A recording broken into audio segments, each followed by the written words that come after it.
সময় কিন্তু তাকে কিন্তু মেরে দেওয়া হয়।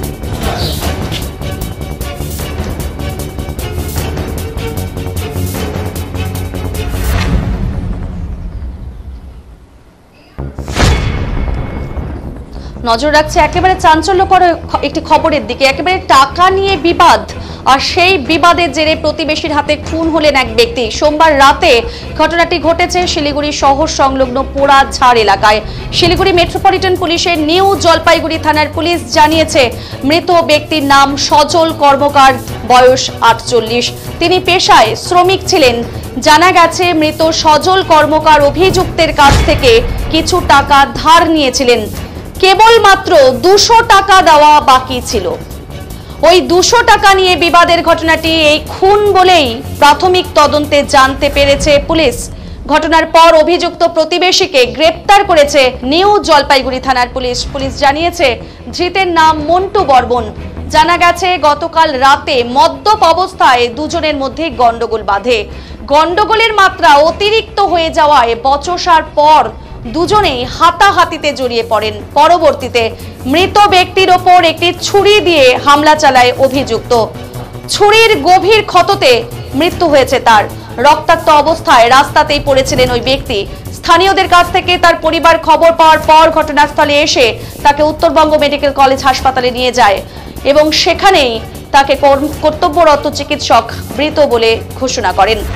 আর এরপরেই বিষয়টি নিয়ে জলপাইগুড়ি থানায় লিখিত অভিযোগ দায়ের করেছেন মৃতের মেয়ে শুক্লা সাহা। অভিযোগ পাওয়া মাত্রই ঘটনার তদন্তে নামে নিউ জলপাইগুড়ি থানার পুলিশ। গ্রেপ্তার করা হয় অভিযুক্ত মন্টু বর্মনকে। ধৃতকে আজ জলপাইগুড়ির আদালতে পেশ করা হয়।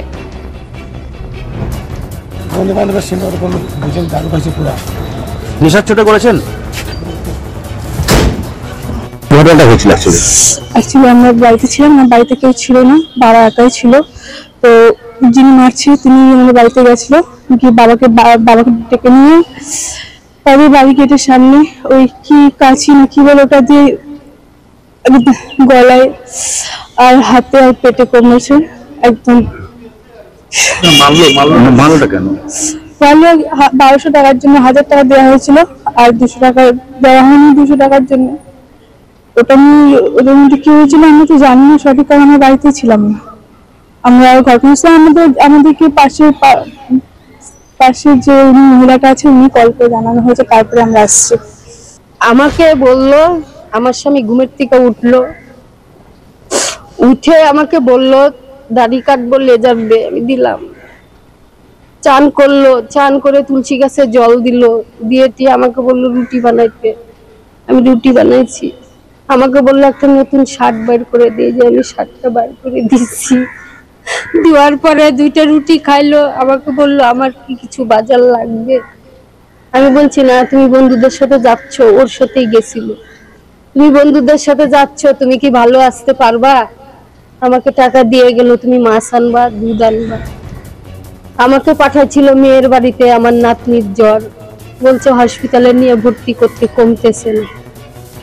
আমি আসলাম, আইসে দেখি আমাকে কেউ তো জানায় নেই ফোন করে।